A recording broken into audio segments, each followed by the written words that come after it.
Do you still hear that? Yeah. Well, not anymore. Okay, my God. We're good now. I'm like, whoa, I hear an echo. It's like, I'm like, I'm muted. Good morning, Arlo. Thanks for being in. Moats and I were just talking, and I don't know how we got down this rabbit hole, but we're going to talk to Moats again tomorrow about this.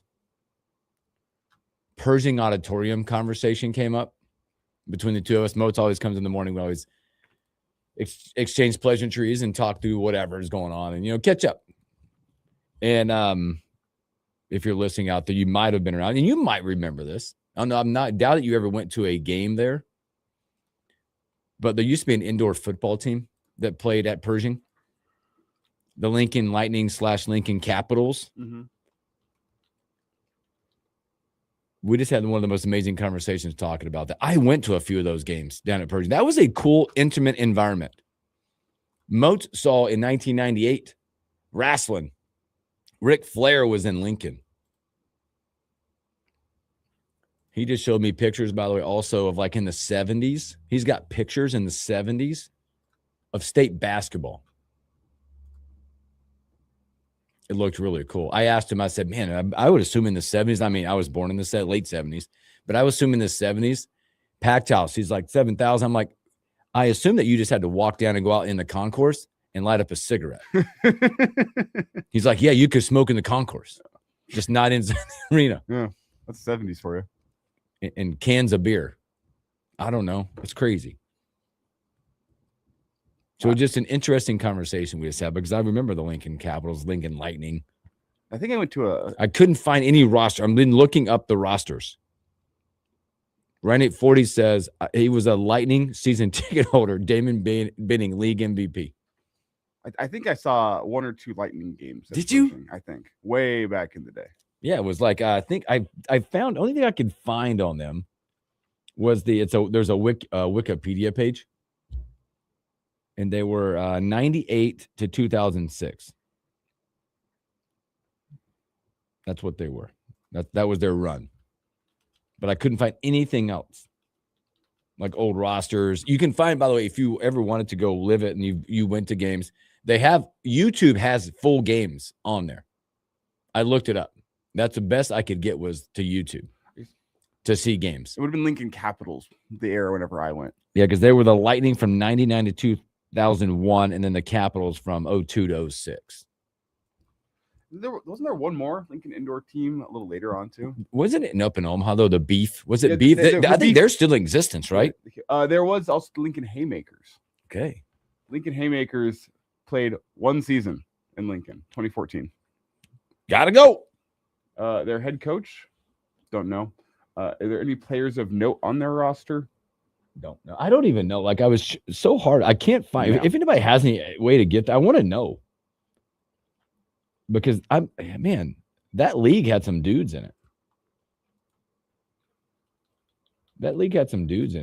Probably some names that'll bring up memories from blasts from the past. Interesting. We're going to talk more to Moats about that tomorrow because he's got some good takes on Pershing Auditorium.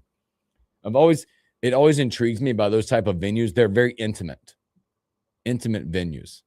He has great stories from when when he was there for a Monday night event with the wrestling. It brought up memories of me as a kid because back then, now again, the world has changed so much in that market.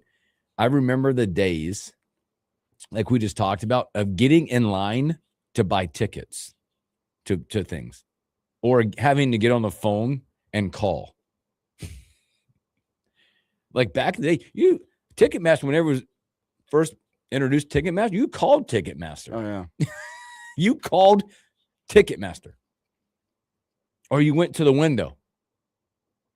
You know what's crazy to me? It wasn't that long ago. You just had to trust where your seats were going to be at. Yes. You couldn't go look on the little mini map and pick your individual seats. No. It's just, I guess we'll find out once we're in there. How's the view? We'll see. We'll see. I don't know. But it was just that way. You bought tickets or you know. Good morning, Shane. Shane said, I never went to a Lightning game, but growing up in Kearney, we had the Tri-City Diesel Arena football team. It was awesome. But yeah. Let me know. I still love the Icebox. Oh, yeah. Yes. Are the Stars playing in town anytime soon? We should go. But it just brought back memories of standing in line. Heck, my buddy, my best friend went to university. He's turning 50 coming up in a few weeks, about a week. One of the most disappointing times of his life, being a through and through Husker football fan, went to college there in the 90s, all that stuff. Every home game and away game he ever went to, I think we'd have to do an inventory, but I'm pretty close with him. He has every ticket stub that he ever went to in college, all the way up. And it was the most disappointing thing in his life when they said, no more. We're not printing those anymore. Like, even the first year when they were phasing them out, he was the guy that clicked the button that said, yes, send me my ticket still. Stub guy. I have a couple. I have the only stub that's really of value to me, because I have some just sitting in a drawer at my dad's house. But the one that I actually kept like with me is Nebraska's first game in the Big Ten, the comeback.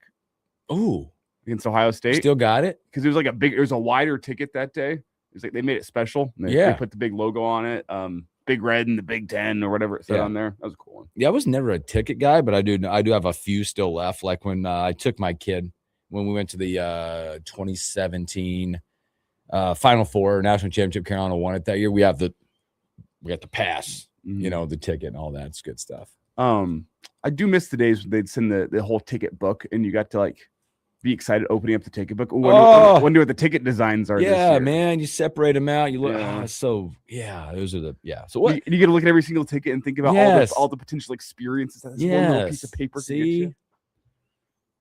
We'll get into more of that tomorrow. Just meaning it sparked a great conversation with the two of us. Let's talk a little coaching. All right, boy. It is what it is right now when we're doing this. There's the portal closes tonight, 11:59. Right. We'll talk some about that tomorrow, probably a little bit later today. What's left for Nebraska? There's still a couple visitors, I believe, on campus trying to adjust the interior line. We have another quarterback in the room. Okay. But I think a lot of this right now is, and I think it's more of an optics conversation. A lot of rumblings, a lot of smoke around Coach Mike Eckler. Is he going? Is he staying? Is he going to USC? Will he stay at Nebraska? You heard Coach Rule kind of talk about it yesterday. Didn't make you have a great warm fuzzy, right? There was a contract extension. There was a substantial raise thrown out there in October. It's still not signed. There's rumblings about USC, what Coach Eckler wants, what his vision is, what he wants to do. Does he want to be a defensive coach and a special, whatever.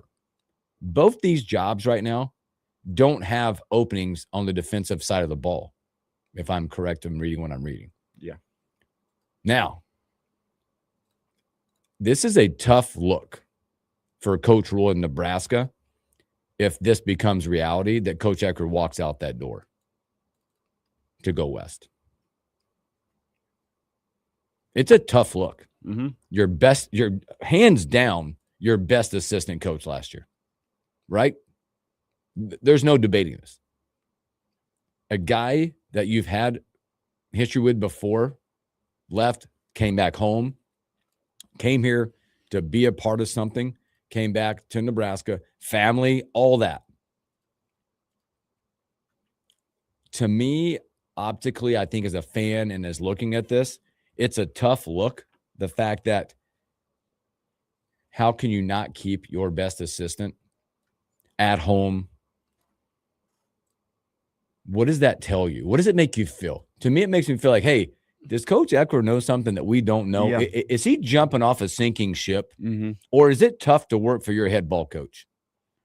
I don't know. I think that's honest conversation right now. But to flip it around, the other side of this that it could be, and I think we all saw the little podcast clip with Matt Rule yesterday, which you saw the writing on the wall. Hey, if he wants to go, he's welcome here. He could be a Husker. If not, I got stuff in play. I'll just put it simple. That did not sound like a man who is confident that his coach is going to stick around. No. Sounded like a man who had already done everything he needed to do to plan for the future. But to me, it's like, why? That was like so uncharted. Like, I don't know. The two things I'll say about this, first off, it would be a monumental loss, but it would not be an unrecoverable loss. No, I agree. I think the loss on it from Eckler is the fact that he's a Nebraskan. He's one of us. You know. Yep. He feels like part of the program, and the culture that he brings to that building, the fire, the intensity. There's a reason Husker fans love him so much. It's because he coaches the way that Husker fans want their coaches to coach. Yes. And his guys played the game the way Nebraska fans want their guys to play. That being said, is it unrecoverable? No. No, but man, there are lots of coaches in America that can get their special teams that have been playing well to continue playing well. Mm-hmm. There are not as many guys that can turn it around in one offseason like Eckler just did. But do you have guys that can carry on what he built? Yes, I do believe that. Will it be to the same level that Eckler had him at? No, probably not. Can you get him at least to a point where they're competent in making plays that help you win football games? I believe there's plenty of coaches out there in America that can get the special teams continuing to play like that. Yeah. I look at a guy like that, it'd be huge. I look at a guy like that, a guy that just rallies people, rallies kids. And you start to worry, and again, this is probably every program, you start to worry with a situation like that, who goes after that? Because there's guys on that side of the ball in his room, they're only here because he's here. But that could be said for a lot of different position groups, I know. But if you want to, and there are more Ecklers out there, but I'm talking just about him. There are guys like that just rally, not just the 20 or whatever number of guys on his unit, but the other 100 guys.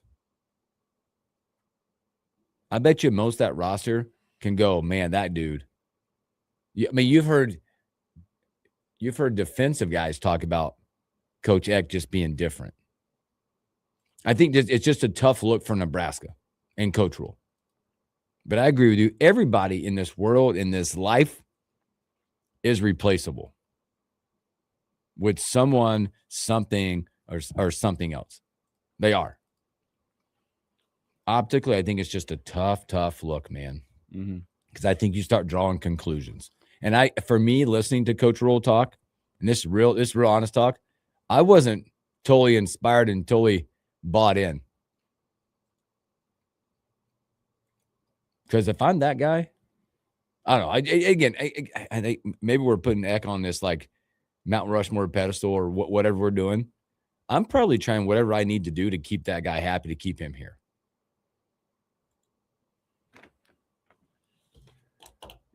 But what if you just can't offer what he wants? Yeah, but then I look at it because you read the USC job, because that's the smoke right now, right? USC. It looks like on their side, they don't have let's say he wants to coach linebackers. I don't know. Pick the position. We don't have a spot to do that. They don't have a spot to do that. Unless there's something else that we don't know about that program versus our program. To me, it just feels odd. Like, let me get off this ship before it. Yeah. As I said yesterday on the Average Joe Sports Show. I ain't going with you, man. Last chopper out of Nam. I ain't going with you, man. I need to go somewhere where at least I got a few years left.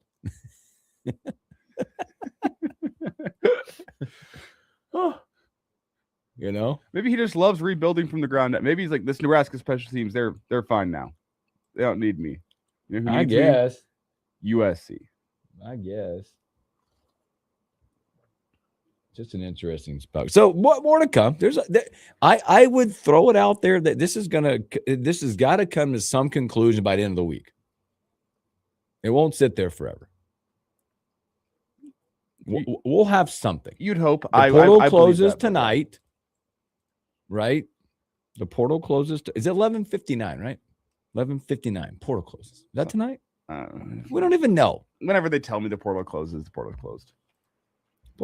At least for those teams. At least for most teams. And there's two teams it doesn't close for. Yeah, there's the 5-day window after There's two teams it doesn't close for. Is that where Nebraska wants to go get Marty Brown? Hey. There's no running back still. Hey. No running back still. Relax. Hey. Listen, in that situation, we all know this. I'm not saying this is what's there. Conversations about whatever positions on those two teams have already been had. So-and-so's agent has talked to so-and-so's agent. Okay? So don't be shocked.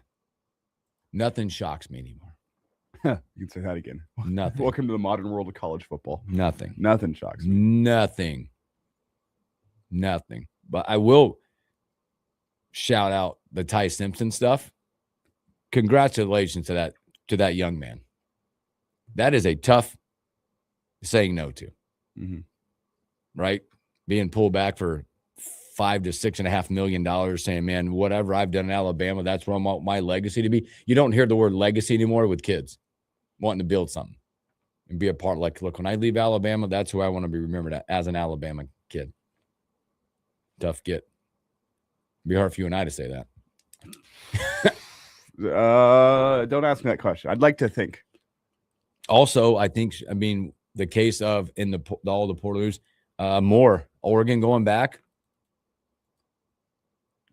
I'm not necessarily surprised, though. I'm 50-50 on it because that is first round money. He's one of the top two, probably come out there, predicting like as a second quarterback off the board, which he could be leaving 35-40 million on the table. But I think the conversation with him is, I heard this thing, and again, I'm not as big into the stats about quarterbacks and starts. I think it was the NFL, if you don't get 30 or more starts, then they look at you differently. Yep. The sample size. I think he has 20. He's in the mid to late 20s in starts. So going back, but also the thought process, he's probably going back to get those starts, develop more, but that second contract is now in play. And also maybe avoid the Jets. Which, by the way, the Jets might be there again the following year too. Yeah. So be careful. And let me also say one thing. It's not the roster of the Jets that's the issue. It's the ownership in the front office that always creates issues for them. And that's why it's tough as a player, because you can look at that Jets roster. There's talent, actually. Yeah. It's not a horrible looking roster. Look, I just got them. It's the front office and the ownership that you want to avoid. Which you could say the same about the Raiders, but Mendoza go enjoy being the first overall pick. Can you still see Aaron Glenn doing that little strut down the and then they got a net field goal kicked on the loose? That's the best. That's one of the better images of the entire NFL season. So, well, let's do this. Let's take a break since you mentioned it, the NFL. Let's come back because last night you got a big. If you were awake, the Shefty bomb started rolling out. The Giants assumingly have their guy. That's the first shoe to drop. Let's talk about that play and then what continues to happen with the other jobs starting Monday. That and a whole lot more when we return.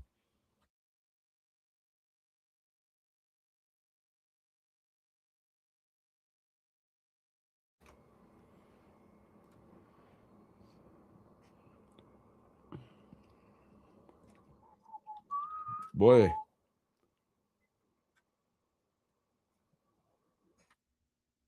What a side note. I don't want to talk about that. Let's see. What was I going to do here? Boom. Excuse me. Okay. I want to see somebody play a joke. Did you play a joke? Did you sign me up? I asked my wife this morning. Did you sign me up for like randomly this morning? Randomly this morning? I wish I could find. I got to find it. Let me find it first. I'm going to make sure that. My answer is no, I don't think so. Where'd that go? I know I didn't delete it. Here it is. Somebody punked me. Okay. I got this email. And the title of it is Welcome to Broncos Country. Broncos it's probably some spam mail, but it's in my inbox. Welcome to Broncos Country. We're contacting you today because you also receive emails from the NFL. And some now I'm like a Broncos fan club email I'm getting. Somebody signed me up to get Denver Bronco alerts. Well, credit to them. Because of this, you'll now receive emails from the Broncos. Orange Juice newsletter with all your Broncos news in one place. Broncos promotions, partner promotions. What? I thought somebody punked me. It might be somebody punked me. That is great news, Hooksy. You stay up to date on all your Broncos. I've never gotten a Broncos email in my life. Now I'm getting them. And I think that's a good thing, Hooksy. All right. Just thought somebody had jokes this morning. Thought it was you. That was not me, actually. No, that would be hilarious. That would be fantastic if you'd like, yeah, I got you. I've been too busy trying to work on new merch for the Average Joe Sports Show. Ooh. You're a designer. Not a very good one. Do you need a guy? No, I got some of the stuff looks all right. Yeah. So welcome to Broncos country. Let's ride. Let's ride. I didn't even give you your games yet on purpose. They're sitting over here.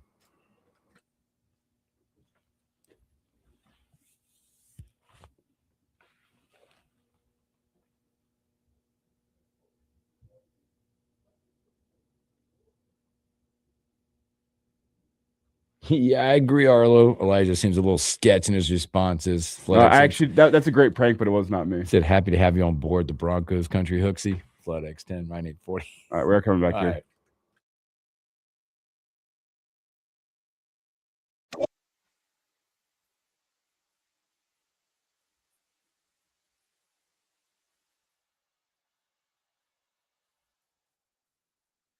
Welcome back in the morning, Hookup again. Happy Thursday. Thanks for hanging out with us. A lot of coach talk today. Throughout the night last night, if you were up as late as I was, watching all kinds of college hoops last night. Boy, buzzer beaters galore last night. Last night. A lot of Jetsy started reporting that the Giants are working on finalizing an agreement with former Ravens coach John Harbaugh. He flew out in the old Giants private jet. He did go back home. But it sounds like they're working to finalize just a little fine details. They got this. I think I said it last week. I thought that's the best landing spot in the NFL this offseason for a guy that is willing to build for a couple years.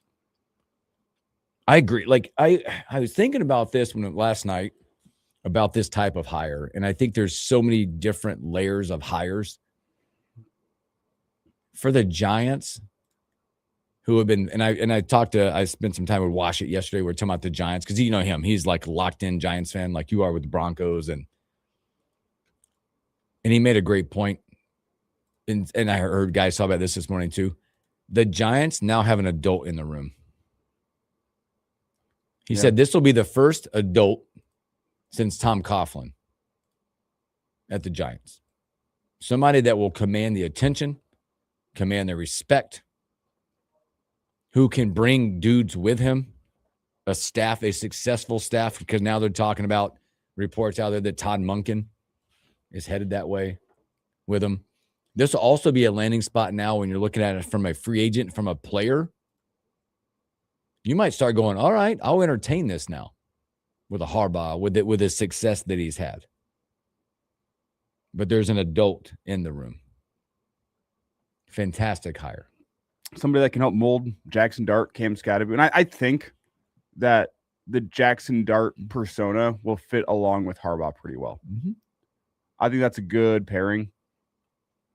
Can I guarantee it's going to be a good pairing? No, there's no guarantees. Do I think it's going to be a good pairing? Yeah, I do. But look at some. There were reports out there that Harbaugh wanted Miami, and that one just never made sense to me. That doesn't make any sense. I don't know if I think Miami is like the bottom of the. Minus the weather, nothing excites you. I don't know. Maybe it's just me looking at it. Doesn't excite me. That roster doesn't excite me. The Giants have a team, and we kind of talked about with Robin on Tuesday, that feel so much further along than most other teams that are rebuilding right now. Their offensive line, solid. Could be a little bit better, but you have your quarterback. You think you have your running back. Look at the wide receiver core you have. Theo Johnson seems to be a good tight end. Mm-hmm. You got some pass rushers. Your secondary could use some help, maybe some off-ball linebackers. But for the most part, your team feels like it could be one draft away, maybe a free agent piece or two from being a real team to look out for. Well, I heard conversations. I was listening. And you're in a tough division, but that division, I'm not one to think that the Giants couldn't be a playoff team next year if they make some right moves. I heard conversations this morning about how the effect of one hire changes narratives. And I watch Get Up every Thursday because Bustin' with the boys hang out there. But when Dan Orlovsky was talking about, you're talking about one hire and you're talking about what you just talked about. Playoffs, potential. When do they win a next Super Bowl? When do they contend? By one hire. If you go back and look at what they have done after Tom Coughlin, you kind of giggle at who their coaches were over time.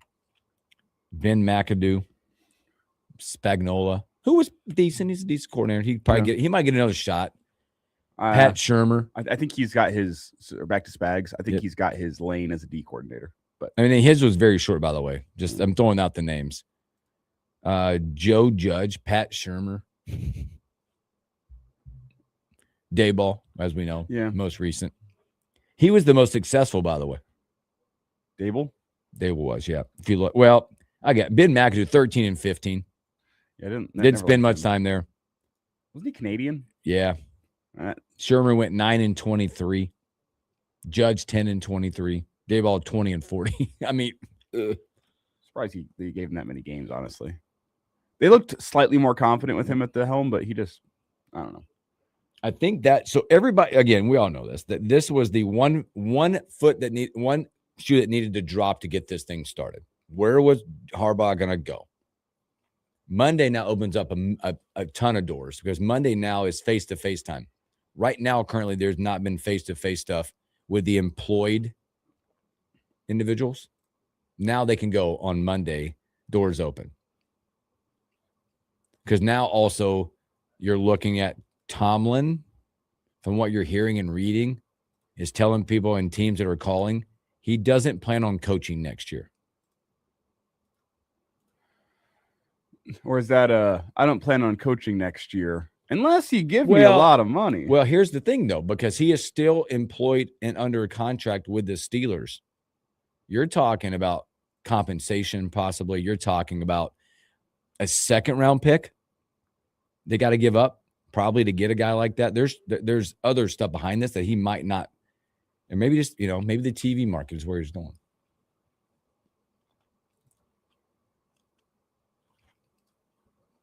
The shoe is dropped. Now rate the jobs. Giants off the board. I'll go Ravens 1. Ravens is. I think you and I both had thought that the Ravens was number 1 from jump. Yeah, we kind of put that one to the side. If we're putting the Ravens to the side, I actually don't think the Steelers is number 1 because I think you're going to have to deal with a down season. I don't think it's in full rebuild, but there is some building to do. What teams have a quarterback? Honestly, I don't think the Browns is a bad spot. I don't mind the Browns, the defense. I don't mind that. I don't mind that defensive side. If you want to be able to mold a quarterback, Raiders isn't a bad spot, but their roster needs a lot of help. Yep. Their offensive line is Titans with Cam Ward. I heard a lot of rumblings. Cam Ward, and you're hearing like Mike McDaniel possibly being the OC there. I like Cam Ward. That team needs a lot of help. I think the 2 worst jobs, if I'm looking at it, I don't know if maybe worse, but the bottom. Do you put? I think the Dolphins are down there. And Cardinals, the Falcons. That's a bad job. Because what's that quarterback look like? Penix injured again.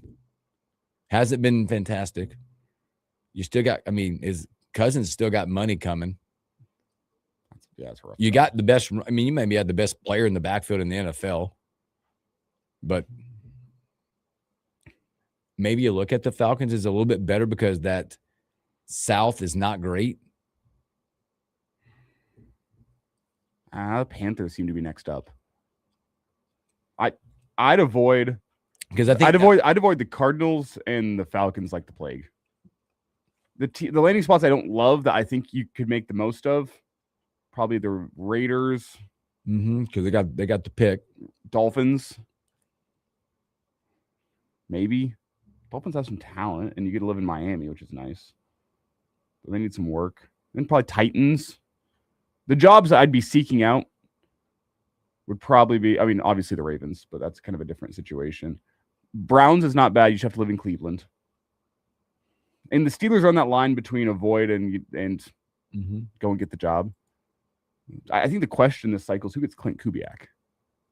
That seems to be the name that's hot besides Harbaugh. Among the coordinators who potential first-time head coach hires, Clint Kubiak seems like the name. A, you have the lineage, but B, you have that Seahawks offense did this year. Yep. You know what else I think is really interesting right now? What is taking the Packers and Matt LaFleur so long? Is there something there that something's not jiving? You would think maybe if this was a match that was going to get made with the 1 year left on your deal, you would hope it would already be done.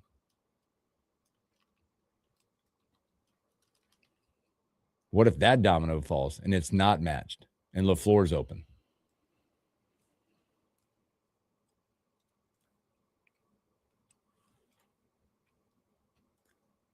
I'm just surprised by that one. It's still low-hanging fruit out there. You got Matt LaFleur, Noah, but still under contract for a year. Stefanski. Where's Kevin Stefanski? Load up. I agree with you. Clint Kubiak. Vance Joseph is getting a lot of play. Yeah, no, I don't. Not a good head coach. Not a good head coach. I'm just saying I'm as a Broncos fan, not the guy you want. He's interviewing. Not the guy you want. Though the Broncos do have Jim Leonard waiting in the wings to be the next defensive coordinator. Yep. So wouldn't be the worst loss. Brian Flores, is he back in a potential spot? I saw his odds were, it was a very short odds for him as possible the next Pittsburgh Steelers coach. Mm-hmm. Another name out, Jesse Minter, defensive coordinator for the Chargers. Yep. That'll be a name. Robert Saleh, does he go back into the market? Does he get another chance at this? I think he's a good coach. I think he's a good coach.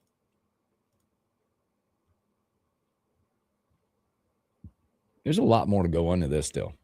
But again, that fit as you mix and match here, like you have to figure out stylistically, I think the Ravens need a young up and coming first timer to go build that offense is what makes them special. Their defense was bad this year, so I think some people are going to go reactionary and say, "Oh, you need a defensive-minded head coach. The offense will figure itself out."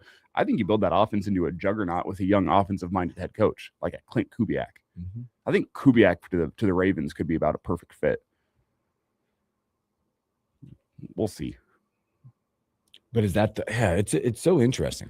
These plays are going to be big. And I think some of these jobs are less interesting based on the divisions that they're in. Like Miami, if I'm looking at Miami going, ugh. Same with the Giants, but they have some young talent. At least. Miami and the Jets, you're like, ugh. With that in mind, we'll put the Ravens again to the side because they're a different kind of opening. Among the teams that are still kind of rebuilding, which team would you put money on to make the playoffs first if they get the head coach hire right? You're taking the Ravens out. Taking the Ravens off the board. Are the Giants on the board? Giants are on the board. Going back to our discussion yesterday, and it's just based on the power rankings and the powerhouse, what's going on. I'm looking in the NFC. I'm looking over and I'm going, wait a minute. The Giants, I think, hit it. Could be. But that also makes the Falcons intriguing. Just based on the fact that any of the NFC jobs hit me up there because of what's going on in the AFC. And the Falcons have talent. The only question with them is the quarterback spot. That's it. And again, they got money tied up. There's a lot of dead money that could go. If you're not the Raiders, the quarterback board this year ain't great off the draft. Yeah. So you have a lot of teams this year that are going to hire that aren't going to be able to get the quarterback situation right in one offseason. Yeah, because look at this. I'm going to Cardinals, leave me alone. Look at that. That division's stacked. But other than that, I'm looking at the AFC going, I'm Miami or the Jets. I still got the Patriots and the Bills above me. I think the Titans have the quarterback situation right, but I think the Colts. The Colts and Houston and Jacksonville have all made that crazy. Yeah. I look at the Colts as being the next team that I think gives the best shot of making the postseason next year out of the division, not the Titans. I'm even looking at the AFC jobs are tough. Like, even if I'm the Raiders next person, yeah, I got some draft stuff going on, but it's going to be a few years because, like you mentioned yesterday, Denver is where Denver is right now. The Chargers and the Chiefs will retool. They'll be back. Good luck joining the AFC West. Good luck joining the AFC. As I alluded to them yesterday, as the Western Conference of NBA basketball. Again, I would probably say the Giants. Just based on if you're the what Giants, is Philadelphia going to do on the offensive side of the ball? I was going to say that's the question. Is the Philly at the end of their championship window, or do they just need to retool and extend their window this offseason? Dallas, who knows with Dallas. Jaden Daniels, we mentioned he's got some room left there still. There's growth, right? For sure. They caught lightning in a bottle in year one. Yeah. And you saw some of the issues. And I really like their guy at the top, Dan Quinn. Yeah. I think he's a dude that anybody would be great to have him as a head coach. But I'd go with the Giants. A roundabout way, I'm gonna say Giants. I think I'm with you, but it's hard to pick any team that's not named the Ravens to go make a playoff type run next season. Yes. I think the Giants could be closest. But man, that division is so interesting to me when you look at that North. Pittsburgh, where's Pittsburgh going? Right? I think you could possibly see a flip of dominance in that division. Because I think the X factor of that is if the Browns, and again, this is stretching it, if the Browns get it right, they're going to be tough. There's question marks about Cincinnati. If the Bengals can figure out their defense, they still have Joe Burrow. Get it right. And I've talked a couple times this year. I hate their roster construction. You have Joe Burrow. You don't need to have two of the highest paid wide receivers on your roster as well. No. You got to pick either one of Higgins and Chase, and I think we all know you're going with Jamar Chase. If you're the Bengals, I think you got to try to find a way to move on from T. Higgins, even though you just extended him, which means are you going to get much back for him? Probably not, because someone's got to take on that contract. But they got to figure out how to be like you got to generate some cap space to build your offensive line and your defense. Yeah. Now the worst part about this is it's the extracurricular, the intangible stuff. Cincinnati, you're talking about getting. They got maybe the worst front office in all of football. Yeah, there's people that get in people's way. One can be said about the Falcons too at this point. I don't even like. There's a really bad front offices. FledEx said you guys keep saying Brown's job, $80 million to Watson next year still. A lot of rough openings this year. Yeah. On one hand, if you're a guy who's looking for I'm not intrigued by any of them. You got to do what you got to do. If you're one of those coordinators out there that's looking for your first head coaching job, you don't usually step into a situation like the Ravens in your first head coaching job, which the Ravens have so much talent that you can retool. But still, I mean, these jobs this year, the situations you're walking into seem extra rough, considering the divisions that these teams are in and what this year's draft class looks like in terms of quarterbacks. Because most of these teams are quarterback needy. Yeah, is this again? We talk about drafts. This is a bad quarterback draft, or this is a blah blah. Is this a bad year to be up for an NFL coaching job in some of these situations? You're over here and not like this. Because the first thing you need to get right is your quarterback. Maybe not the first thing you need to get right. I think it's a big one. It's the most important thing to get right. And if you don't have it right within your first 2 seasons as a head coach, it's going to be a long tenure for you, and it's going to end poorly. Man, I don't know. I do know this. We're going to take a break. Thank goodness I am not up to be hired as a head coach in the NFL this season. I heard this morning too, by the way. This is incredible stat. I did not know this. In the Super Bowl era, I think this is what it said. In the modern Super Bowl era, there's never been a coach win a Super Bowl at 2 different spots. Sean Payton's got a chance. That conversation came up because of Harbaugh being hired. Mm-hmm. It's in play. And I'm as a Broncos fan, I got y'all flustered, didn't I? No, as a Broncos fan, I know one thing about Sean Payton. He's not going to talk about the personal accolades. He wants that bad. Come on, man. You know he does. He wants to be that. Hey, no one wanted him whenever he left the Saints because of his reputation. He has to go sit in front of a TV screen or on a TV studio set for a season. And he's got to go put on Broncos colored ties to tell the Broncos that he wants to come to Denver. Yep. That weighs on him. He knows his reputation, and he wants to be the guy that, I might be a guy that is not well liked among the NFL, but I'm also the only coach to win a Super Bowl with 2 different teams. He wants that. Look, everybody wants redemption in life when you fall down. Not just in sport, but in life, when you get knocked down and told you can't do it and you won't do it, there's a personal desire that runs. And he already did it once. How crazy do you have to be to go win a freaking Super Bowl with the Saints and turn them into an NFC powerhouse for almost a decade? Mm-hmm. It's the Saints. While he was at the Saints, he changed the reputation. Now they're back to being the Saints. Now that he's gone, which kind of speaks to who he is as a coach. Mm-hmm. he took on that job.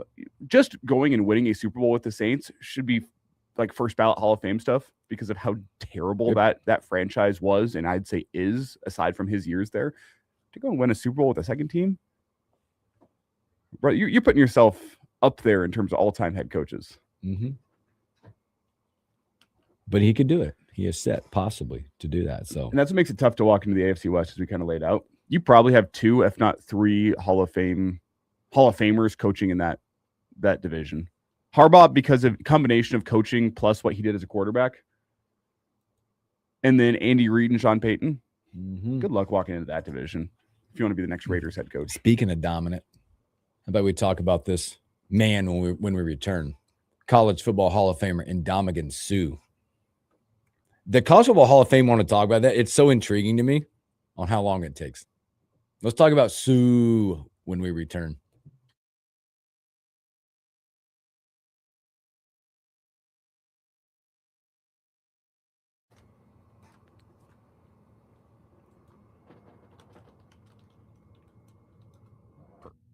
Yeah, buddy.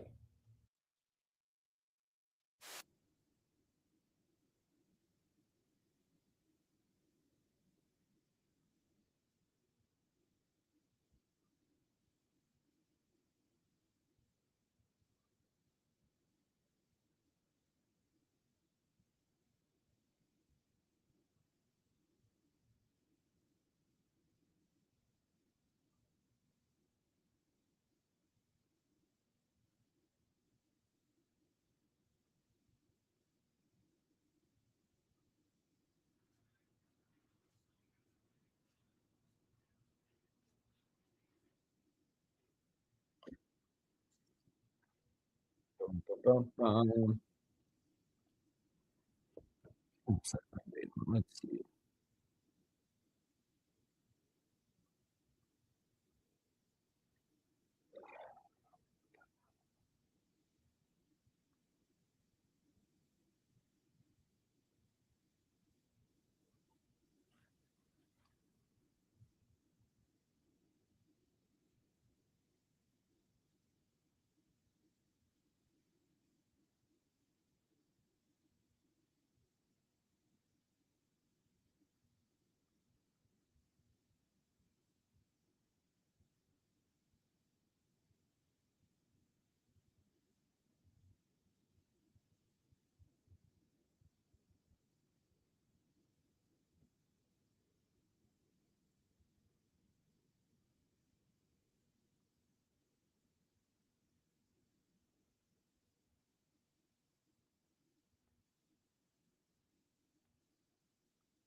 I think I have a good song here. Yeah, just be confident. You do. You have one.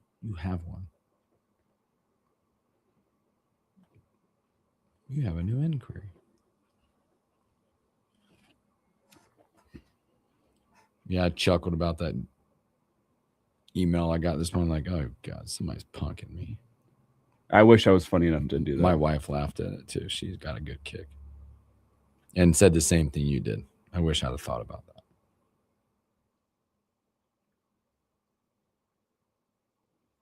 Oh, you know what? Now they got the idea. You should just do it with people. I know one you could do it. You could be awesome. It's a guy that really likes the Broncos. That you have tweets pinned up. That's a great idea. I'll leave it at that. That'd be fantastic.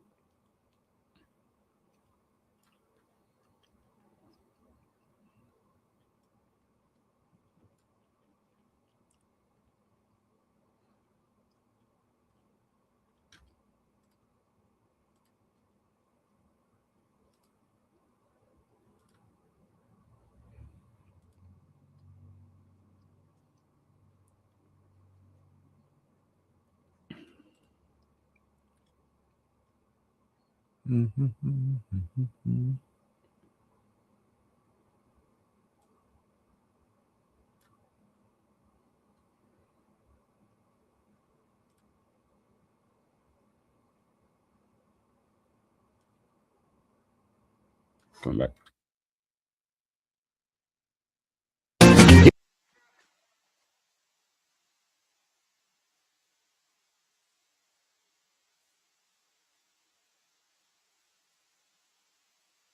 Welcome back in the morning. Hookup. A few moments left.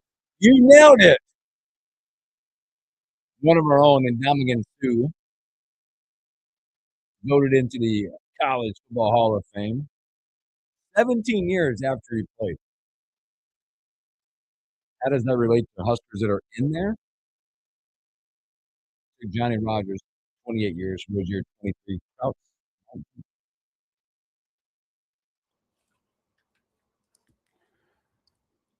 regardless, he's there. He's there. It just that whole thing is a different conversation. Probably how long it takes people to get into the College Football Hall of Fame. I don't know how the voting gets crazy. It takes we know he's going to make it, right? Why does it take 17 years? It is. You mean you kind of have to wait for a guy's NFL career to end, right? Is that what it is? Not that you have to. I don't know. College career is over. Yeah. But fully deserved. The most dominant defensive player I've seen in my lifetime. I know there's some older folks out there that maybe can list some other names. But it probably can, but 2006, 2009 here at Nebraska. And again, I think everybody will go back and remember as a Husker, maybe in a lot in the country, about what his 2009 season looked like. 85 tackles, 24 loss, 12 sacks, 10 pass breakups, 3 blocks. Wow, he was. And then a lot of Husker fans will go back and remember how dominant he was in the Big 12 championship. When they could, is that a light that went out? Yeah, it's flickering on me. Oh, so you, or is that in you? There's a light flickering. Is all I know. I didn't know that things worked around here. Well done. But yeah, dominant, to say the least. Again, and a lot of people say, was stripped of the Heisman that year. 12 tackles, 4.5 sacks in the Big 12 championship game. And it felt like they had the entire offensive line right at him. Presumably a first ballot NFL Hall of Famer? Should be. Him and Levante both. Yes. Which Levante, I'd also argue, could be a College Football Hall of Famer. Mm-hmm. Those two were both ridiculous. Where Suh made the splash plays where you'd look up and at the end of the day, oh yeah, the guy's got 3 sacks and interception, 10 tackles, obviously. Levante was impressive, not to make this a Levante segment, because you'd look up in the third quarter, you'd be like, that dude has 14 tackles already? How did that happen? Yep. But yeah, again, Ndamukong Suh, dominant. You could throw a double team at him, a triple team at him, did not matter. You could be an All-American offensive lineman, did not matter. I mean, not many people you look at that level that you're like, where the college, but he was unblockable. Yep. And it wasn't just his his toughness. He was quick. Well, I'll never forget being in the stadium when he intercepted the coach's son, Hawkins, stepped on his chest for the touchdown. Boy. Congrats. Every game he played in, there was a different memory of him just doing something superhuman. Congrats, Ndamukong Suh. All right, we get to the point. That's a fast-moving first hour. We got a lot more to talk about coming up. You got to refill the coffee. You got to be ready for it, because coming up after the break, Marco D'Angelo at WagerTalk.com.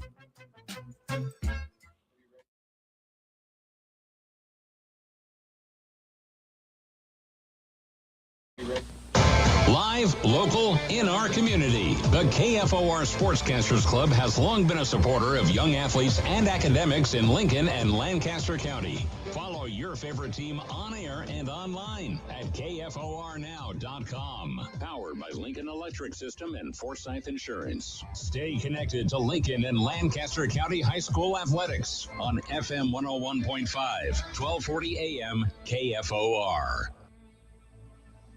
Hi, this is Dave with Dave's Heating and Air, Lincoln's local family-owned heating and air business.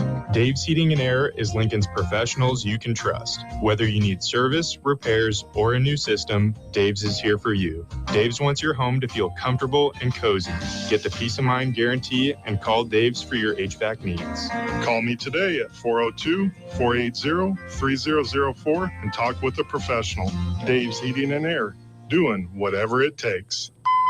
Billy, your gas light's on. We need to stop and fill up. No way, Jen. Gas around here is too expensive. We can make it a little further. Billy, listen to your big sister. You don't need to drive all over searching for the lowest gas prices. Do what I do and use Upside. Upside? Do you live under a rock, Billy? Upside is the hottest cashback app out there. It's free to download, and you get real cash back for every gallon of gas you buy. I use it all the time, and I've already made around $200. You can make that kind of cash back just for buying the gas you have to buy anyway? Yes, I'm looking at the Upside app now, and you can get up to a $5 cashback bonus on your first tank. Okay, I'm stopping to download Upside and fill up my tank. Download the free Upside app now to earn cash back every time you buy gas. Use promo code SUPPLY to get up to a $5 cashback bonus on your first tank. You can cash out anytime, right to your bank, to PayPal, or a gift card for Amazon and other brands. Just download the free Upside app and use promo code SUPPLY to get up to a $5 cashback bonus on your first tank. That's code SUPPLY for up to a $5 cashback bonus. This may sound like a typical high school basketball game being played on a Friday night in Nebraska.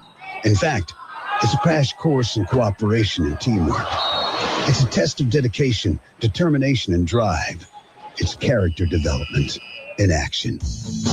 If you think high school sports are only about competition, think about this. High school sports can play a critical role in a student's overall education. In fact, studies show that students who participate in school sports are more likely to enjoy greater levels of achievement in their academic lives. At the same time, playing sports helps teach lessons not covered in the classroom. Lessons like tolerance, respect for the rules, and the importance of supporting your community. High school sports, a winning part of a complete education. This message presented by the Nebraska School Activities Association and the Nebraska State Interscholastic Athletic Administrators Association. Lincoln's local news, talk, sports, and weather station. FM 101.5, 1240 AM, KFOR, and KFRX HD3, Lincoln. From ABC News, I'm Mike Dubusky. President Trump is now threatening to invoke the Insurrection Act in Minnesota after days of protests there related to the presence of federal immigration agents. ABC's Faith Abube has the latest on the violence. According to the Department of Homeland Security, a federal law enforcement officer shot a Venezuelan man who they say fled a traffic stop and then attacked the officer, adding that the officer fired to defend his life, hitting the man in the leg. The department also saying 2 other people assaulted the officer with a snow shovel and broom. The injured man is in custody. He and the officer were taken to the hospital. European countries, including France and Sweden, are sending troops to Greenland amid threats from President Trump to take over that country by military force. Denmark doing the same. The country now taking preventative measures to deter the U.S. from acting, expanding its military presence on the island and asking other NATO allies to help. Overnight, a Danish plane arriving on the island for a military exercise. ABC's Rachel Scott. Trump is also scheduled to meet with Venezuelan opposition leader Maria Corina Machado at the White House today. Verizon now says customers impacted by yesterday's major service outage are eligible for a $20 credit. The outage was triggered by a server failure in New Jersey. It is not believed to be the result of a cyber attack. Verizon says that widespread outage was resolved around 10:30 p.m. Eastern last night after more than 10 hours where many customers couldn't make calls or send texts. So starting around noon Wednesday, some people started seeing SOS mode on their phones, no cell reception. The website Down Detector says it received reports of more than 1.5 million service outages nationwide. And in New York and here in D.C., officials said that some people could not make calls to 911. ABC's Elizabeth Scholze. Verizon says if customers are still experiencing disruptions, they should disconnect and then reconnect to the network. You're listening to ABC News. Billy, your gas light's on. We need to stop and fill up. No way, Jen. Gas around here is too expensive. We can make it a little further. Billy, listen to your big sister. You don't need to drive all over searching for the lowest gas prices. Do what I do and use Upside. Upside? Do you live under a rock, Billy? Upside is the hottest cashback app out there. It's free to download, and you get real cash back for every gallon of gas you buy. I use it all the time, and I've already made around $200. You can make that kind of cash back just for buying the gas you have to buy anyway? Yes, I'm looking at the Upside app now, and you can get up to a $5 cash back bonus on your first tank. Okay, I'm stopping to download Upside and fill up my tank. Download the free Upside app now to earn cash back every time you buy gas. Use promo code SUPPLY to get up to a $5 cash back bonus on your first tank. You can cash out anytime, right to your bank, to PayPal, or a gift card for Amazon and other brands. Just download the free Upside app and use promo code SUPPLY to get up to a $5 cash back bonus on your first tank. That's code SUPPLY for up to a $5 cash back bonus. Addressing priority items for state lawmakers. Good morning. I'm Jeff Moats. Up to 26 degrees, mostly cloudy at KFOR. Governor Pillen is delivering his State of the State address to Nebraska lawmakers at this hour. He's expected to talk about items such as property tax relief and the state budget. We'll have excerpts from Pillen's address and later newscasts here on KFOR and online at KFORnow.com. Related to the recent removal of historical pictures in the state capitol by Omaha Senator Michaela Cavanaugh back on January 7th, who has since apologized, Governor Jim Pillen on Wednesday issued a statement saying that he's instructing that a criminal investigation be done by the Nebraska State Patrol and then referred to the Lancaster County Sheriff's Office. Pillen said, quote, "My team and I have concluded this warrants a criminal investigation by law enforcement." Pillen goes on to say that it's the legislature's responsibility for Senator Cavanaugh to face any accountability. Surveillance footage in the hallway of Kavanaugh's office at the Capitol showed her removing items on display from the conservative group PragerU to commemorate the United States' 250th anniversary. Looking back at 2025, Lincoln Fire Chief Dave Engler told Lincoln's Morning News on KFOR today one of the most notable accomplishments was starting the single-role paramedic program. He adds that there's one paramedic unit on the street and that they're hoping to add 2 more units next month to help respond to calls during the peak time of the day. And help respond to those busy time periods that'll help reduce the response time, but also reduces the call load for our ambulance units that are constantly going to call after call after call. The other change made in 2025, according to Engler, was moving the Bureau of Fire Prevention back under the fire department's umbrella. Engler also said the reopening of Station 8 at 17th and Van Dorn was another big item in 2025. Lincoln's first forecast may be a passing sprinkle today, otherwise partly sunny and a high of 48. Tonight, mostly cloudy, then clearing out toward daybreak tomorrow in a low of 30. Friday, a passing sprinkle, maybe some flurries possible tomorrow, otherwise partly sunny and a high of 36. Saturday, partly sunny and a high of 17. I'm Jeff Moats, KFOR News. My doctor told me my cholesterol is borderline, so I took control with Garlic Healthy Cholesterol Formula. Garlic helps maintain healthy cholesterol safely and naturally. It's odor and taste-free, and Garlic is a world leader in garlic potency. I'm taking charge of my cholesterol with Garlic Healthy Cholesterol Formula. Cholesterol's natural and... These statements have not been evaluated. Yeah, this product is not intended to diagnose, treat, cure, or prevent any disease. The term natural references only the garlic in the product. Use as directed. This is the story of the one.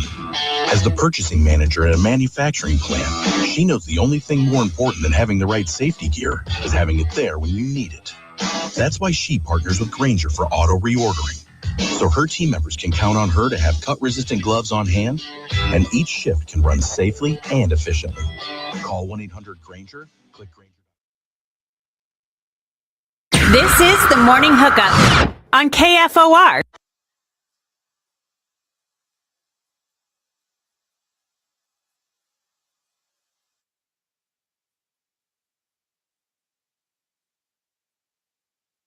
Welcome back to the Morning Hookup, hour number 2. That's a lie. I'm as good as I used to be. Better. We gotta figure that out. You do such a good job on the regionals and the music as our streamers still can't. Yeah, it would be like that. It is? We can't do anything about it? Currently, no. No fixes? Currently, no. Nobody cares? I Don't have an answer? I don't have an answer. I'd like to think maybe someday we can get that back, but for now, this is what we're stuck with. You looked at me like when I asked my kid, "Do you have homework?" You're like, do I lie? Or I don't know, or I don't want to do it. I'm not blaming you. I'm just having fun. No, it really stinks. It's such a weird thing. I had to go to the bathroom, wash my hands. I exfoliate my hands. My hands get so dry these days. You know what the worst is? Wash your hands after you have lotion and you wash your hands. I can't get them dry. It's like a slimy deal. Makes me mad.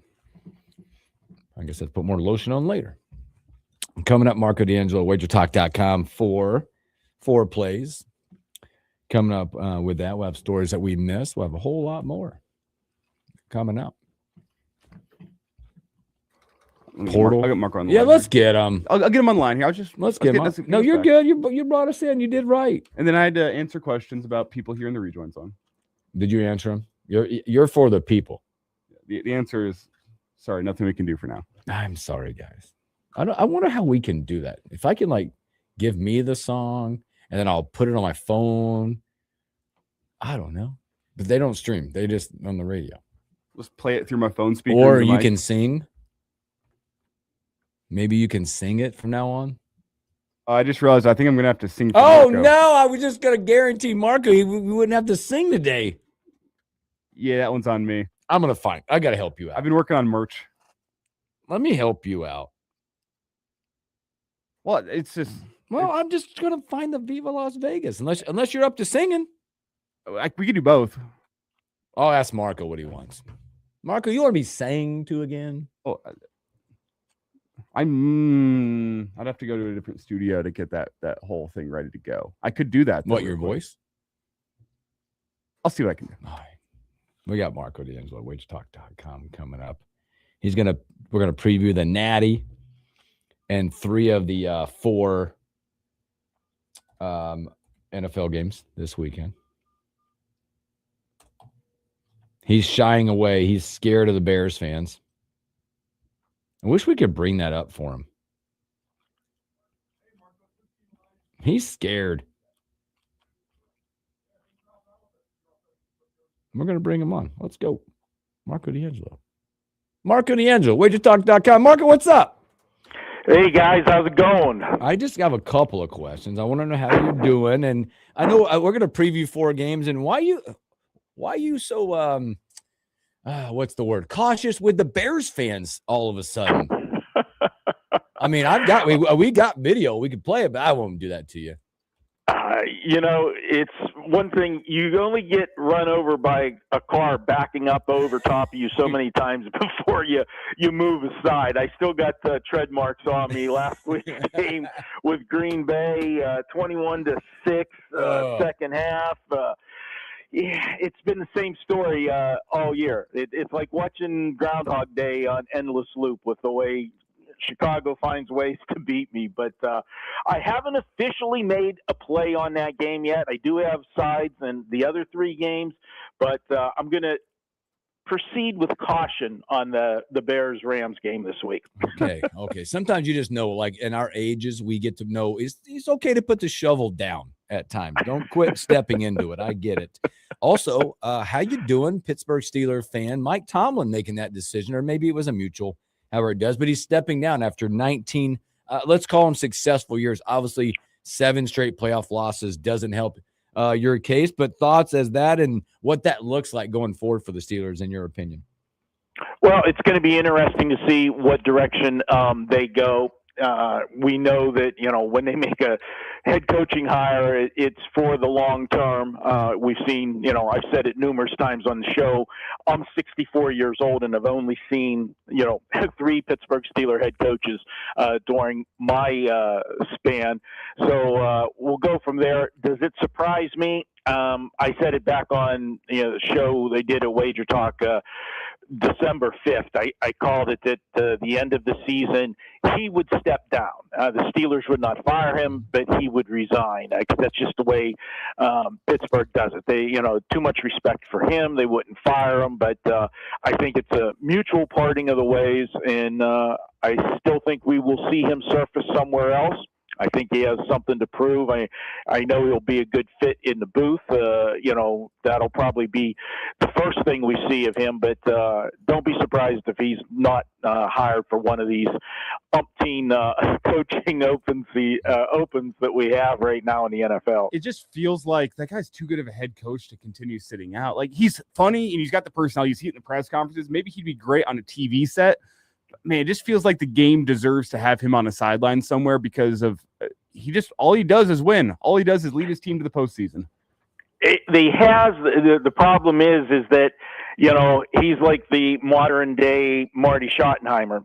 You remember all the success that, Marty had with, the teams that he coached, and every year it was the same thing. And at the end with the Chargers, they would, double-digit wins every year, make the playoffs, but, quick exits. And that's the problem that has happened with Mike Tomlin. And the sad part of it is he's had one quarterback, and that was Ben Roethlisberger. During the heyday of Ben, obviously the Steelers were a force. The last, few years, it was rough. And when you keep winning, having those winning years and just sneaking into the playoffs and then have the early exit, what it does is you're drafting generally between the 17th and the 24th pick every year. And you're not going to find that franchise quarterback. And I know, put the asterisk on, Brock Purdy. He's, that's the unicorn that's, happened.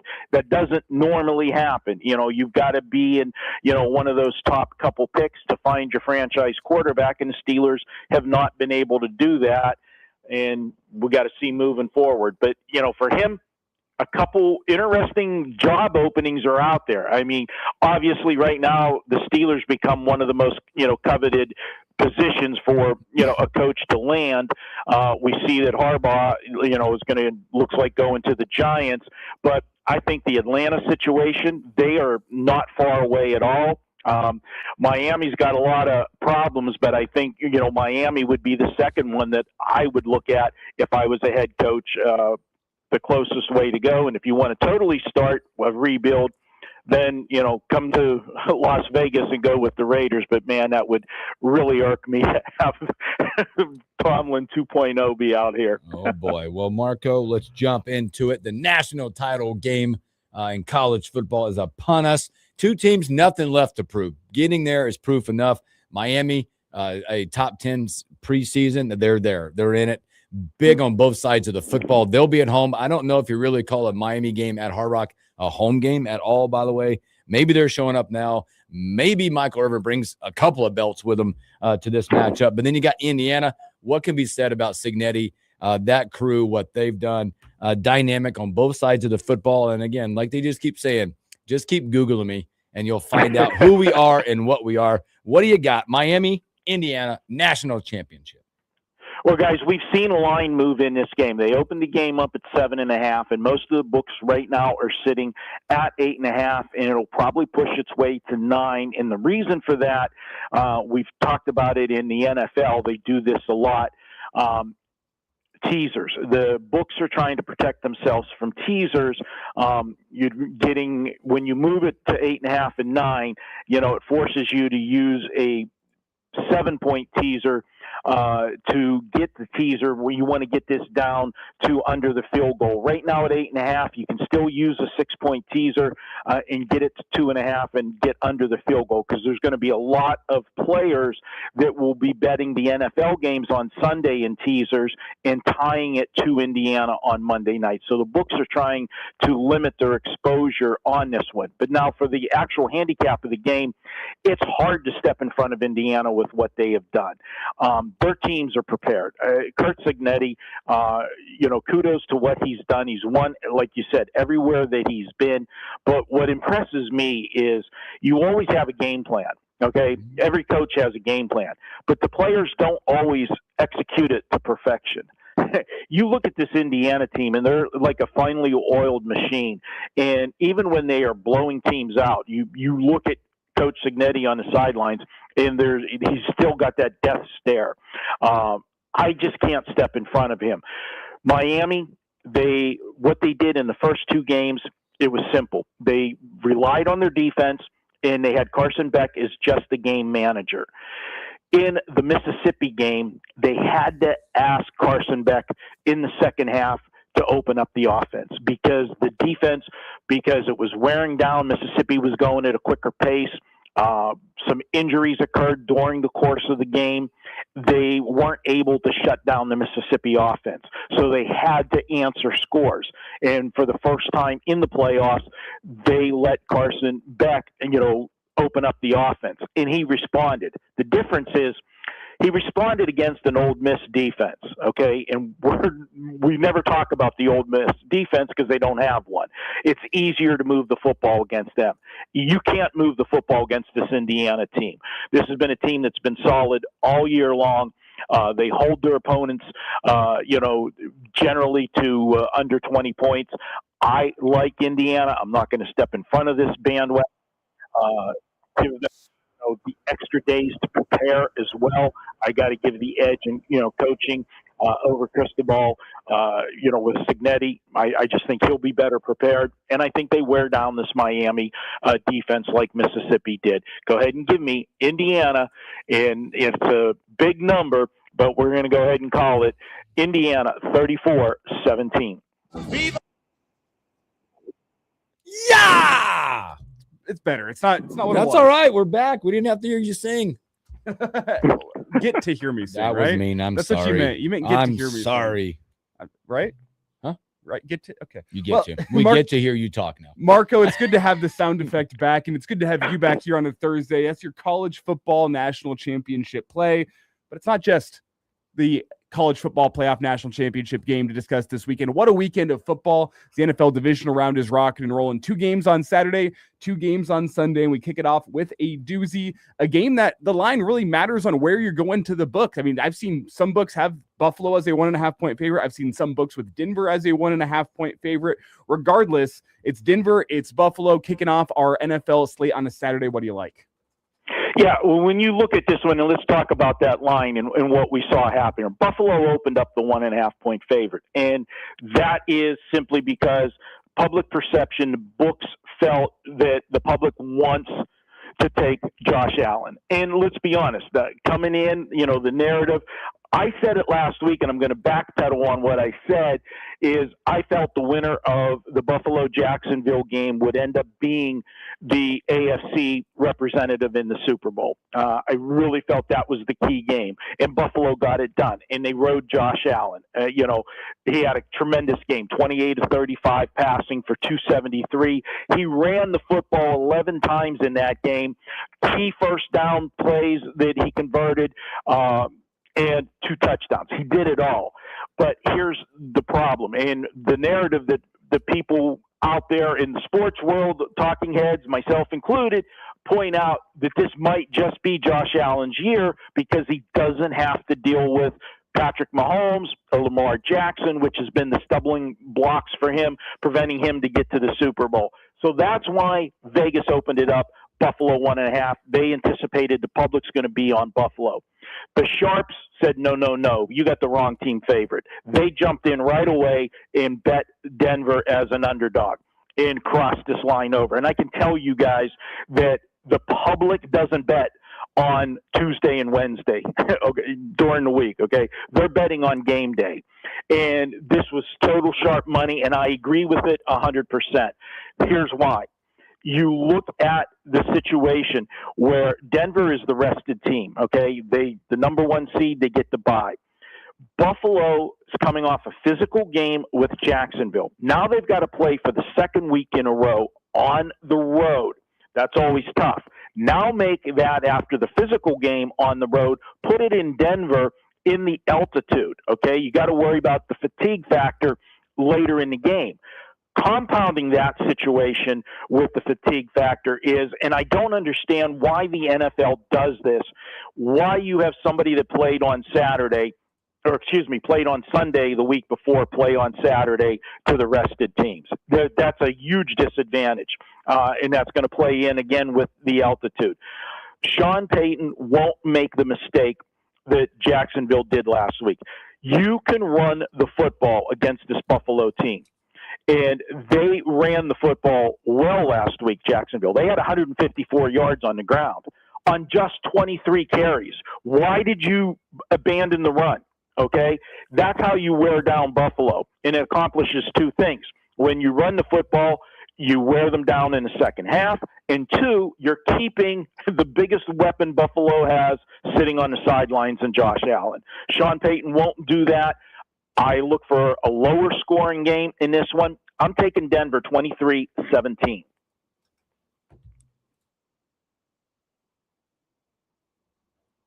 Yeah, it's your Broncos, man. You got that. I'm nervous about it though. It's fun. I love hearing Marco. He's riding the Broncos side, but Josh Allen, that man scares me. And he should. Thanks for making me feel better. Boy, another team and venue that is scary on both sides of the ball as the resurgence with Sam Darnold out there. You got Seattle, tough place to go play. They're looking to get the old rubber match with the 49ers, who by Kyle Shanahan might be his best coaching job he's ever done with the 9 lives that he's been granted throughout this entire season, losing another valuable person last week. Boy, this will be a tall task for San Francisco and a third time out with these guys. Seattle, San Francisco from Seattle. Yeah, this guy keeps pulling rabbits out of his hat. I don't know how he does it. You give him credit, and you talk about those injuries, and I go back to remember the Thursday night game when they played the Rams. We didn't even know, how they were going to fill the roster in that game, and they went to L.A. and beat them on that Thursday night. Here's the thing, guys. 2 weeks ago, these two played, and it was a 13-3 victory by Seattle. I had a big play on Seattle in that game, and that was the most I ever sweated a game that they totally dominated from start to finish, and yet it was only a 10-point game because Seattle couldn't put them away. Here's the thing. They did dominate that game. They did run the football down their throat. Sam Darnold, the biggest part of that game was he got the win. Okay, and even though you might say 13-3, it was ugly, and people are going to point out that when it was 13-3, San Francisco was driving in the fourth quarter, and they had that odd interception that went off McCaffrey's hands inside the 10-yard line, and Seattle got the interception, and that kind of sealed the fate of the game. But the thing of it is, Sam Darnold got the win and didn't do anything to lose the game. Sam Darnold, over the last 2 years, has been the most consistent quarterback in the NFL, except for 2 games, and that's haunted him since last year. The final game against Detroit in the regular season, where they lost the division title, and then they lost on the road in the first round of the playoffs. Well, he exercised those demons in that game. He went to San Francisco and won on the road in that exact same situation as the year before. They were playing for the division title, not only the division title, but the number 1 seed. They got that done. I think back at home, they're going to be able to run the football again against San Francisco. And just like I said, with Jacksonville, why did Philadelphia abandon the run last week? Okay, they had success in the first half running the football. Why they got away from it, let San Francisco get back in the ball game. I don't see Seattle doing it, because the difference here is Seattle has if not the best, the second best defense. I put Houston and Seattle 1 and 1As defensively in the NFL this year. And as you said, yes, this stadium is tough to win in. And just like I said in the Denver game, the NFL didn't do the 49ers any favors. Why this game's on Saturday again, I don't understand. You've got a rested team playing a team on a short week. It's just not right. I got to go with Seattle. I'm calling it 28-17. Yeah! Marco, last play for the weekend for you. It's, another fantastic game. It's what you've come to expect in the NFL playoffs. But this one's really interesting because Houston, they sent a message on Monday night against the Pittsburgh Steelers. They lose you guys? Yeah, sorry, I got you now, Marco. Here we go. The Texans, they sent a message on Monday night against the Steelers with that defensive performance they put together, and their defense has been rocking and rolling all season long. But to flip it around, New England also made a statement on Sunday night, and it wasn't their offense. You've come to expect Drake May to be fantastic. He has been in the MVP running for a reason. His completion percentage, his lack of interceptions, his touchdowns, the way that Patriots offense keeps the ball moving is spectacular. But it was their defense that stood out to me, just harassing Justin Herbert all night, making things tough for the Chargers. What do you like between two defenses that have been impressive through the playoffs thus far? I'm seeing New England as a 3-point favorite against the Houston Texans. Yeah, guys, and as I said just in the Seattle one, the Houston defense is the best defense in the NFL. And both teams ended up, winning comfortably their games. Houston, what people are going to look at is that was a 7-6 game for the biggest part of that game. Then it was sitting at 10-6, and it really didn't break open until the Steeler mistakes in the fourth quarter. And it wouldn't even have been that close if C.J. Stroud didn't have the 3 turnovers that he had in the first half. The situation with that is, I think people watching the 2 games we're more impressed with the performance of New England because coming in, we expected more out of the Chargers and Justin Herbert. Okay. And that offensive line of the Chargers, they've been banged up all year. They had no answer for the New England pass rush. Okay. He was under duress the entire football game. That's not going to happen this week against Houston. Plus the fact C.J. Stroud's a little more mobile. If he just holds on to the football and doesn't fumble it, they're going to be okay. I look at this game, and the one difference in the key factor for New England and got them the win last week, and we talk about Drake May, and yes, he deserves to be the MVP. It's him or Stafford, coin flip of who's going to get it. This is the thing that happened last week that will not happen this week. He beat them with his legs. The runs that he had for first downs kept drives alive, and the Chargers got beat constantly on that. They weren't prepared for him to do that. Now you've got a better defense. You've got a defense now that's got the game plan. They got the game film to see what happened last week. You can rest assured they're going to keep somebody as a spy on him that he's not going to be able to beat them with his legs. He's going to have to beat them with their arms. And again, this is one of the best defenses in the league. Houston has held 9 of their last 12 opponents to 100 or fewer yards rushing. When you make a team one-dimensional, it's so much easier to defend that team. This season, they've played 18 games. They've held 15 of the 18 opponents to 21 or fewer points. I got to go ahead. I say it all the time. When I can get the better defense getting points, that's what I'm going to do. The better defense is Houston. It's been a great story. First year coach in Vrabel, what he's done, first year in New England, not first year coach, but what he's done and turned that team around in 1 year. But it ends Sunday. Houston gets the win 24-20.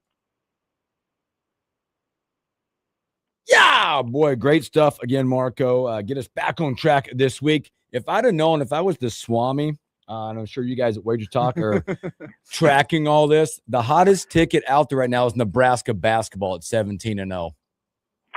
They are doing amazing. I thought they were going to have a tough spot on Saturday, on the road whenever last week, and they were down early, and they come back. They're playing well.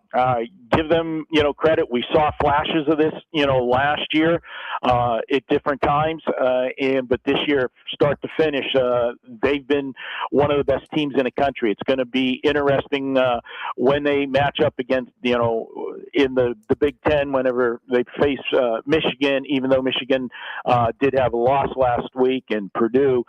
You got to say the Big Ten's the best conference in basketball this year. Also, you sound so refreshed over the last 2 weeks, by the way, that we haven't had to mention one NFL team. Which one is that one? We know. The Raiders and Kansas City. Oh, Marco, great stuff, my friend. Appreciate it so much. All right, again, tell us the shows, the deli. You flipped the deli up a little bit. Talk about the deli and where we can find you at. Yeah, with deli, we put some basketball in this week's deli. We expanded the menu, and we served up a 2-0 Saturday in college basketball last week, so be sure to check the deli. It'll come out on Friday afternoon. We'll have a football play in there and a couple basketball plays for you. Always in-depth breakdown on Bet On It for both the national championship and all of the playoff games between myself, VR, Vegas Runner, and, of course, Kelly Stewart. You can check that out on our YouTube channel, Wager Talk TV, and follow me on X at Marco in Vegas. Marco, again, thank you so much, my friend. Appreciate it so much. And, again, we will see you at that window with a bag full of cash next week. Hopefully, and I'll talk to you guys next week. Thanks, Marco. Marco DeAngelo, WagerTalk.com. Great stuff from him, as always. The 4 plays of the week, hoping to make you some cash. If you missed any of that, by the way, you can go to YouTube afterwards. You can check out that segment with Marco. Any of the segments for the rest of the week will be up there to help you go make some nice plays at the window. I like them this week. Maybe too much. You gonna head to the window? Maybe too much. Are you one you're a fan of the Broncos? Yeah. Oh, do you shy away from them at all costs? I never touch my own teams in the betting markets. It's as simple as that. That's a good rule. That's a good rule. Have you ever I will do some like I made a few bucks a couple years back betting Nikola Jokic to an MVP. Yeah, that's a different type of That's thing. a different type. That's a long season single award, but a game to game deal. Game to game, don't touch them. You ever put yourself in a situation, which is one of the most miserable? I will not tell you the story, but I put myself in a situation where I bet against my team. What's a hedge bet? No, just one bet. It was against them, and I was at the game, and I had a miserable experience because I wasn't covering, and my team was winning and thrashing somebody. Oh no! See, that's the wrong one of those too good to be true type line. Like, man, like what? See, no, you got to bet money line on the other team as the emotional hedge bet. I know. Don't bet against your team on the line whenever your own team's favored. Me and a buddy had a miserable experience one time. I'm not going to tell you the story and who I bet against and what I was doing. So that's all I'm going to tell you. So, all right, but you know what we're going to do? We're going to take a break. We're going to come back. Speaking of betting, there's a quarterback room at Nebraska that keeps getting bigger. Are you surprised by that? What does that mean? What does it look like? Let's talk about that when we return.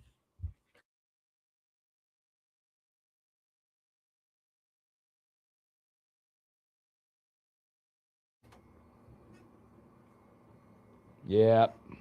I sat in an arena one time with a buddy, and we were against the home team.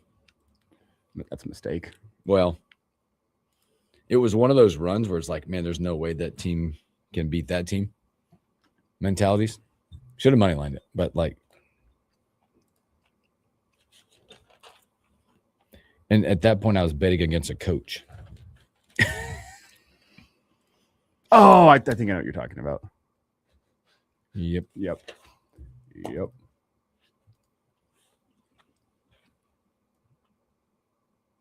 The betting world got me. Oh yeah, Shane said that Kittle has a great opportunity to launch a tequila brand right now. Yeah, he does.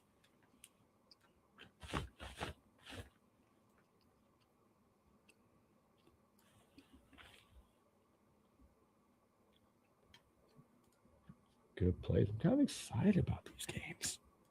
You planned out your weekend because you're off this weekend. You blanked out. You blanked it all out. Yeah, this is for NFL playoffs. That's what this weekend's for. I mean, you gotta have a spread, right?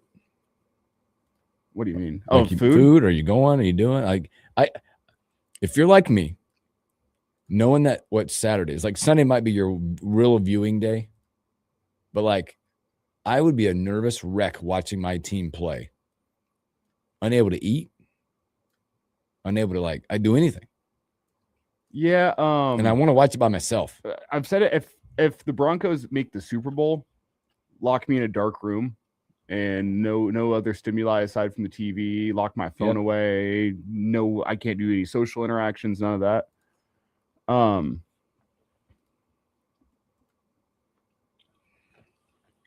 But for this weekend, I'll probably watch with some roommates or something. There's just some there's certain games throughout the year. Like Carolina basketball is so bad right now. Man, they lost another one last night. Defense wins it. They don't play defense. There's certain games that I don't like. Every 2 times a year in college basketball, I watch these games pretty much by myself. Mm-hmm. Like the Puke Carolina game, I don't need to be around anybody. Only a few selected special few have been invited in to watch that. I'm not one of them. I'm a different person. I'm a different person. Oh, I get a song. And I eliminate friends that day that are called friends. Oh, absolutely.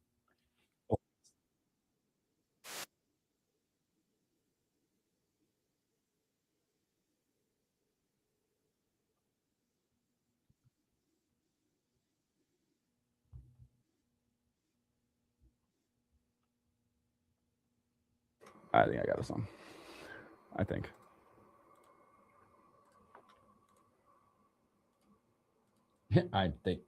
Well, it is a song. Is it the water again? I doubled down. It's good, isn't it? I'm telling you. I've never tried it. Coming back.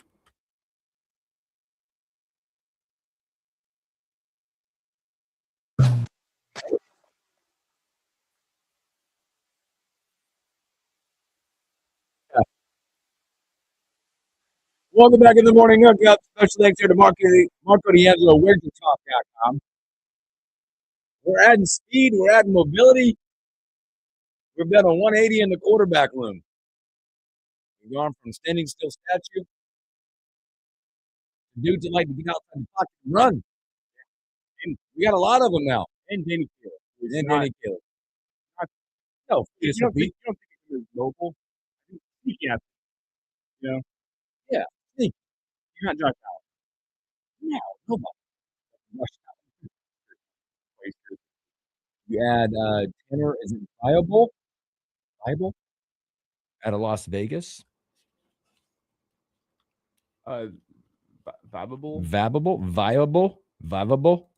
Sure. Viable? Tanner. I like the name Tanner. It's my youngest kid's name. Tanner. I'll go Viable.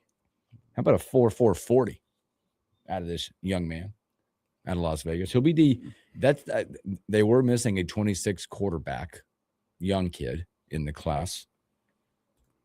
But that does now give them, is it his season, by the way, his senior season out in Vegas? They were 9-1 out there. How about over 2,200 passing yards, 32 touchdown passes, 1132 on the ground, 12 rushing touchdowns. That'll do.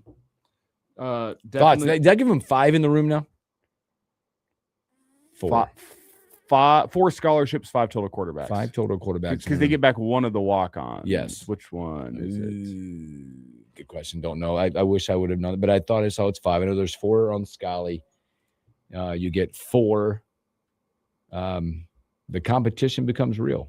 Now, I don't think this is part of the competition, but it is an interesting piece to add to the quarterback room that has now gone from what are we going to do with you had one, not have one, what's going to happen, and now you're loaded up with 4. Yeah, and Bodie, I believe Bodie Suckup. Okay, it's coming back. Luke Longvall is done.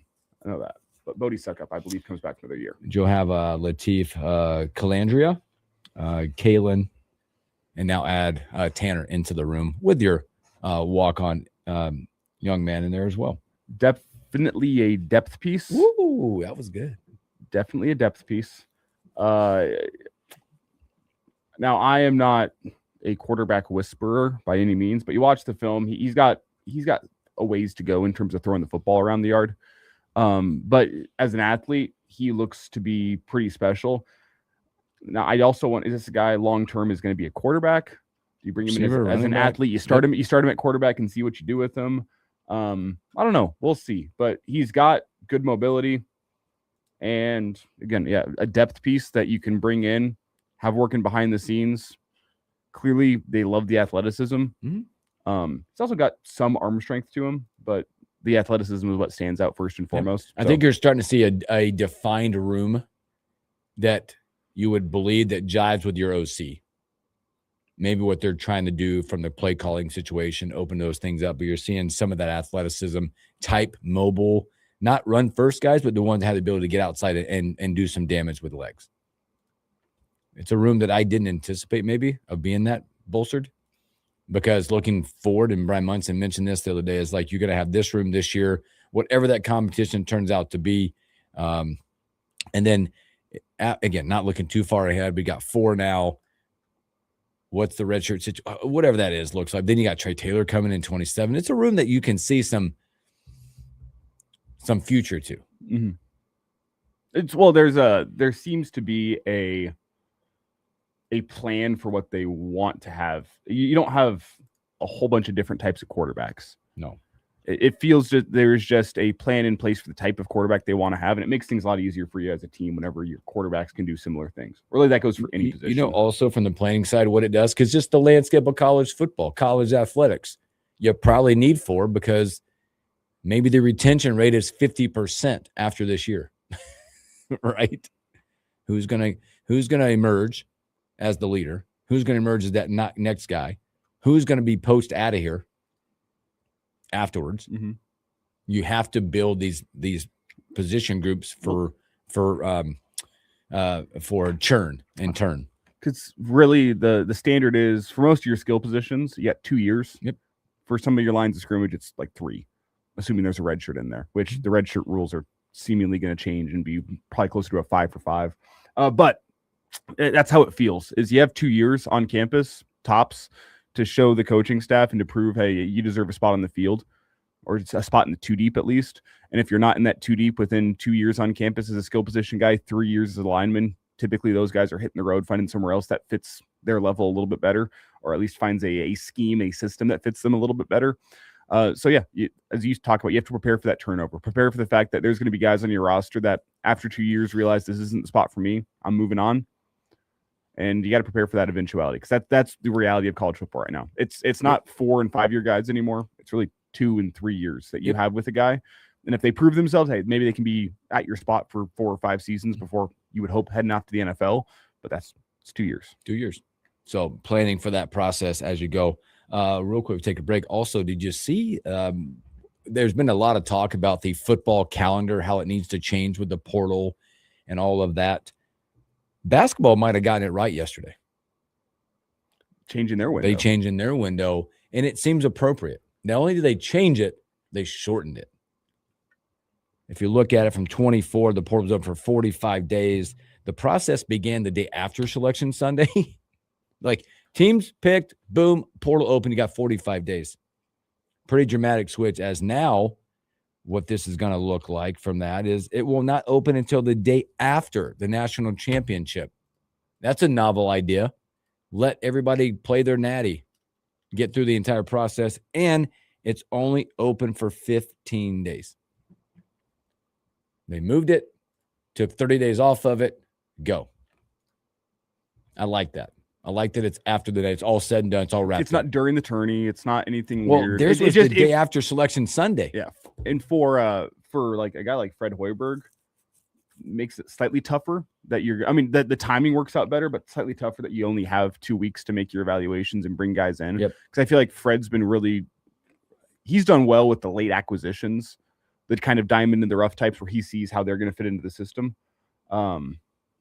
So I'll be curious to see how this changes his process through the portal window with it shrunk down just a little bit, but I got no issues. No issues. I like that it's for the moved. most part, I like it. I like the biggest thing for me is and I think a lot of coaches will like it. Now, again, the talent evaluation is tough, but I think a lot of coaches will like it. That is, there is no, if you're in the tournament in the field of 68, it's still weird to me to say that. I really don't count those other 4, but the field of 68 is the fact that you might already know, but there's a lot of less distractive behavior happening during that time. That those 68 can focus on the mission at hand, playing basketball, winning a championship. And then, hey, once your tournament run ends, you can start looking at some evaluations, and then you can hit the ground running once day one hits. Yep. So it's good news out of college basketball. So good stuff. Let's take a break. We'll come back and do stories that we missed.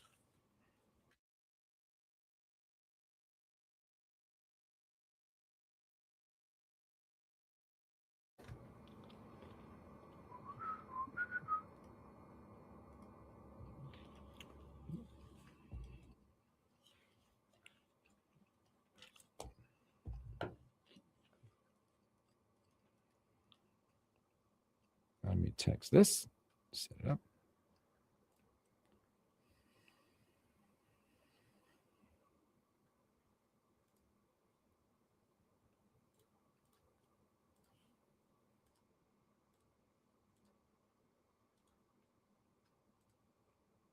I'm confirming tomorrow if we have the doctor. Because isn't he flipping to Mondays here soon? Yeah, I think it's in February. Okay. I think. We got to bring him in. He's a championship hockey coach. One of the kids on that team is a friend of ours. I got a picture. Talking about that. I just, instead of calling him hey, doc, I said, hey, championship hockey coach.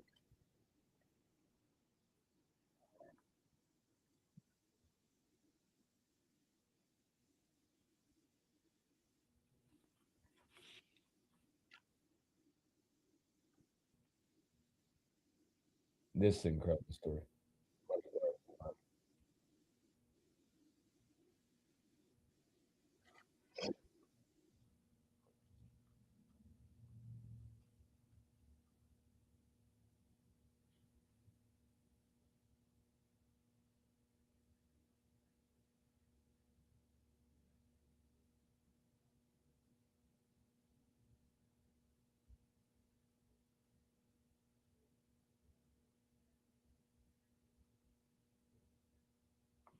Excuse me.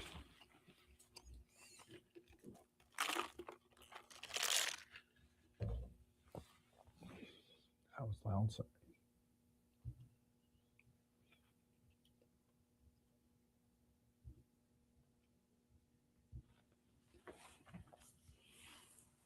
Rocked the meatloaf last night. Was that good? Fingerling potatoes. Are you a I think we've talked about this before. Are you a get the ketchup on right before it gets out of the oven and get it nice and like browned on top, or you should add a ketchup later? Or added. We added. Add it while because it's cooking? only thing is because not everybody likes ketchup in the house when you're feeding 5. I actually agree with that. I like the ketchup. I like later. it. Yeah, because then we have kids like I will put it on top. Yep. I have one kid that puts it on the side, like cuts it and like. But then we did Brussels sprouts. I love Brussels sprouts. Oh gosh, it was a good one last night. To me, I'm not a big leftovers guy, but that is one that I'm intrigued by is leftover meatloaf on a sandwich. Oh, the number of ways you can rock a meatloaf afterwards. I am down for that. All right, we got 10 seconds here. Oh, plenty. Dazzle us with the next song. I'm not sure this is a dazzling song, but I like it. You've been on point.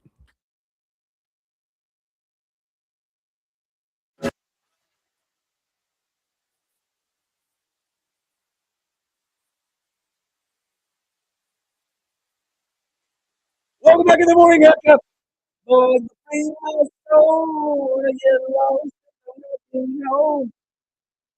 that's a good one. I didn't know if I should go with the original version or the Uncle Cracker version. Either I one. went with Uncle Cracker. Yeah. Boy, what a good one. Sorry you guys can't hear that on the stream. Hopefully I Everyone on the radio. I did not do it any justice. I really like that song. Good stuff. Should we do stories that we missed? All right. Let's go. The stories we missed. The Morning Hookup. Boy, did you see this high school hoops game out of Arizona? I don't think I did. Adrian Stubbs. My kid sent me this, and it's on CBS Sports. Out of Phoenix. He's a guard. They won 109-25 last night. Okay? That's not the story. The story is that he scored 70 points in the first half and 30 in the third. He scored 100. He scored 100 of their 109. He went wilt. 3 quarters. He played the fourth. Yeah, he scored 100 last night. And it's interesting because they interviewed him afterwards. By the way, this is the crazy part of it. He only hit 6 3-pointers. And he was 16 of 23 from the line. All this was mid-range stuff. He was just knocking shots down. Okay. All right. So he said this was crazy because they were like, again, a lot of this would be like, that's so selfish, blah, blah. He goes, this is the quote from him. I think I had 35 in the first quarter. My coach gave me the green light. He goes, I was going to go. That was probably the most unselfish game from a teammates that I've ever had in my life. Without them, this would not be possible. All those passes, all those steals. That's a huge shout out to them. Just the kid that they got and like, dude, you had 35.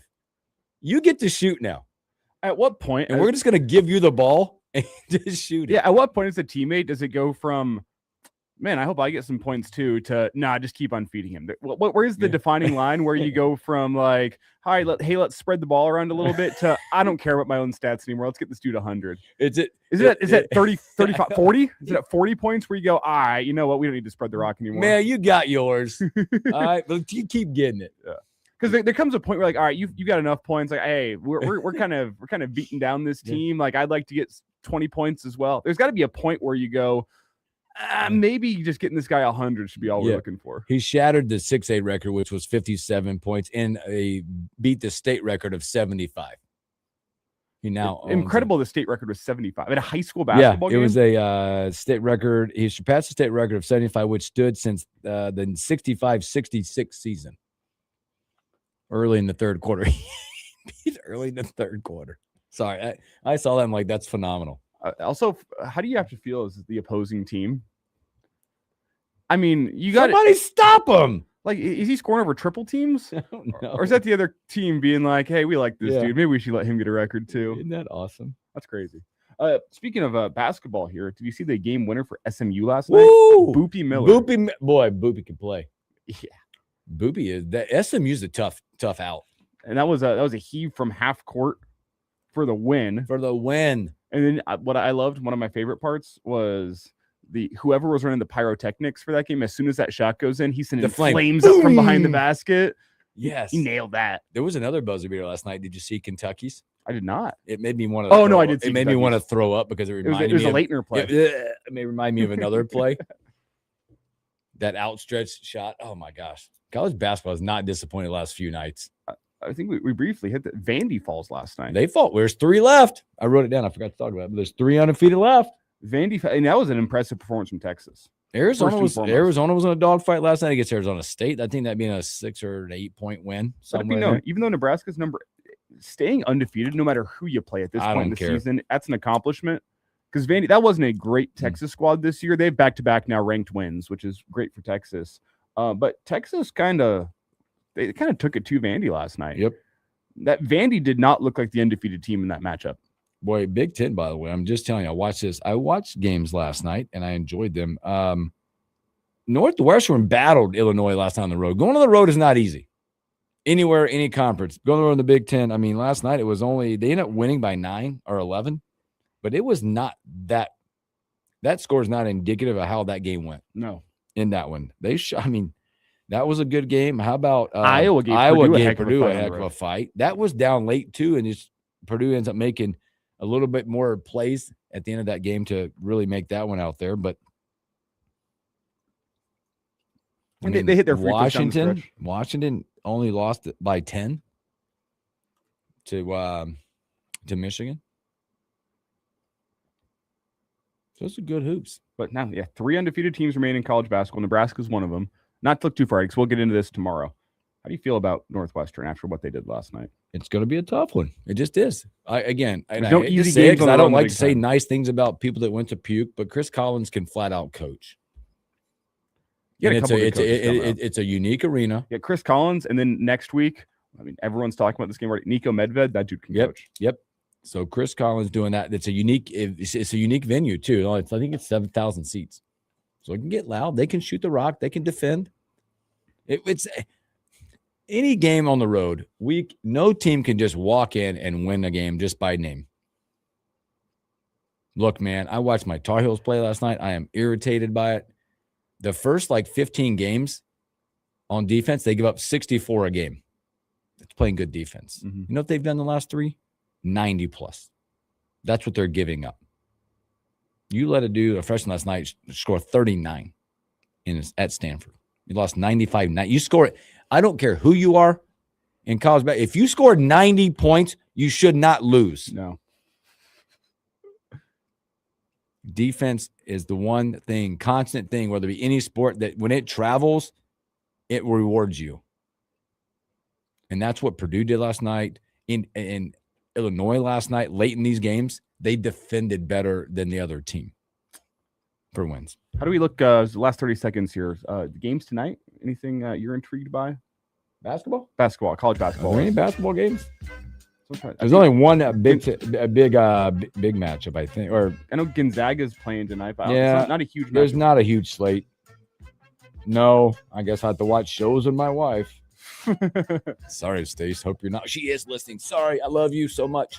Tomorrow, Dr. Dane Todd, Jeff Moats. You get us back again, too. You guys have a great Thursday. We'll catch you in a Husker Homer Friday.